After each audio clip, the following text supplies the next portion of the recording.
Hello' guys welcome to my YouTube channel. আজি আমি মাংস বনাম বুলি ভাবিছোঁ।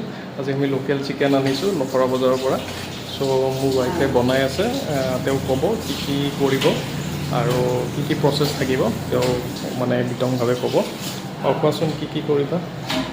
ফাৰ্ষ্ট আমি পিঁয়াজ, আদা, নহৰু, অলপ ভোট জলকীয়া, অলপমান ধনিয়া পাত, ষ্টেমখিনি সেইখিনি এটা মিক্সাৰত মিক্স কৰি ল'লোঁ। আচ্ছা। সেইখিনি ইয়াতে মিক্স কৰা আছে। আচ্ছা, ইয়াত কি দিয়া আছে? পিঁয়াজ, আদা, নহৰু, ভোট জলকীয়া আৰু অলপমান কেঁচা ধনিয়া মানে এইটো পিচি লৈছা? পিচি লৈছোঁ। আচ্ছা। গ্ৰেভিৰ পেষ্টটো। আচ্ছা।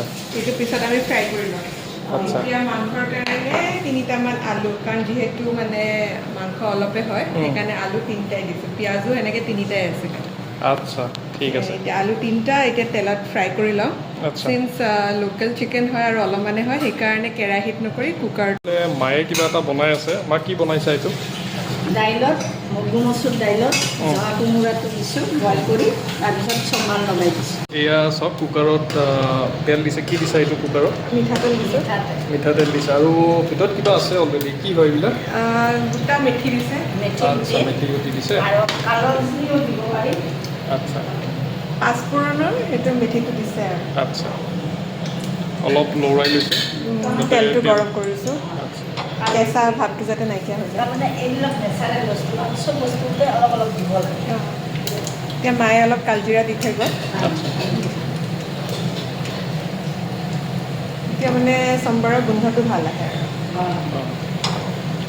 এতিয়া তুমি আলুখিনি দিবা। আলুখিনি প্ৰথমতে ভাজি ল'বা। ভাজি লৈ তাৰপিছত নমাই থবা। তাৰপিছত মছলা পেষ্টটো ভাজি, তাৰপিছত মাংসখিনি ভাজি ল'ম।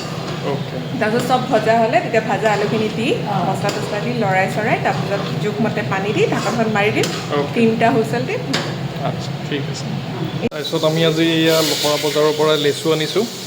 লেচু মুঠা 50 টকা কৈ আছিলে, মই 40 টকাত আনিছোঁ। এয়া ডাঙৰ ডাঙৰ লেচু আছে আৰু এতিয়া বতৰৰ বস্তু খাব লাগে যিহেতুকে।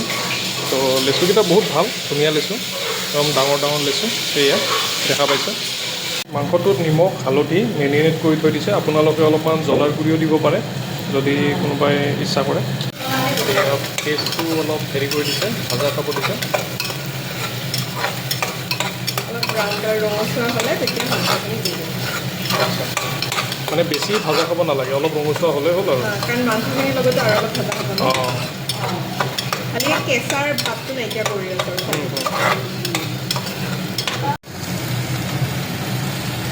এতিয়া পেষ্টটোত অলপ হালধি আৰু চিকেন মছলা দি পেলাই তাৰপিছত তাক আৰু অলপ ফ্ৰাই কৰি তাৰপিছত মেৰিনেট কৰি থোৱা মাংসখিনি দি দিলোঁ।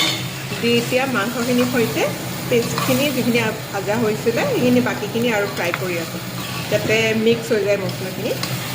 আৰু অলপ অলপ ভাজা ভাজা হ'লেই তাৰপিছত এই ভাজা আলুটো দি দিম। এয়া অলপ ভাজি পেলাই এয়া কৰি থৈছিলোঁ, ঢাকনখন দি থৈছিলোঁ যাতে মানে মছলাখিনি অলপমান মানে মাংসটোৱে মানে এবজৰ্ব কৰি লয় আৰু। আৰু ইয়াত কেঁচা ধনিয়া পাত দিছোঁ। বহুতে পানী দিয়াৰ পিছত নমোৱাৰ আগে আগে দিয়ে, মই অলপমান ভাজি থাকোঁতে দি দিওঁ যাতে মানে ধনিয়া পাতটোৰ স্মেলটো বহুত ধুনীয়াকৈ যাতে মাংসত সোমাই যায় আৰু। পিছতো মই কেঁচা ধনিয়া পাত দিছিলোঁ আৰু অলপ দিছিলোঁ আৰু এতিয়া মানে বেছিকৈ দিছোঁ, সৰহকৈ দিছোঁ। এইটো এই মাংস ভাজা ভাজা হৈছে, এই দেখা পাইছে তলত অলপ অলপ এনেকৈ লাগি লাগি গৈছে, তেনেকৈ দেখা পাইছে চাগে এনেকুৱা ধৰণৰ।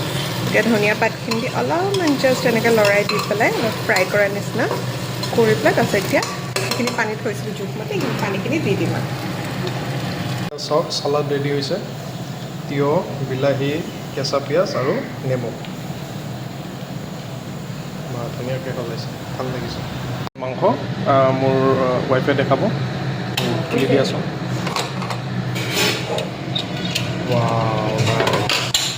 ধুনীয়া স্মেল আহিছে। ফাইনেলি ভাতটো ৰেডি হ'ল।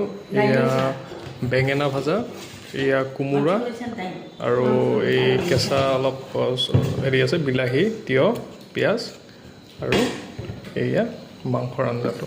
কৰক আজিৰ ছানডে'টো আমিও উপভোগ কৰোঁ। চ' ধন্যবাদ আৰু থেংক ইউ ফৰ ৱাটছিং মাই ভিডিঅ'।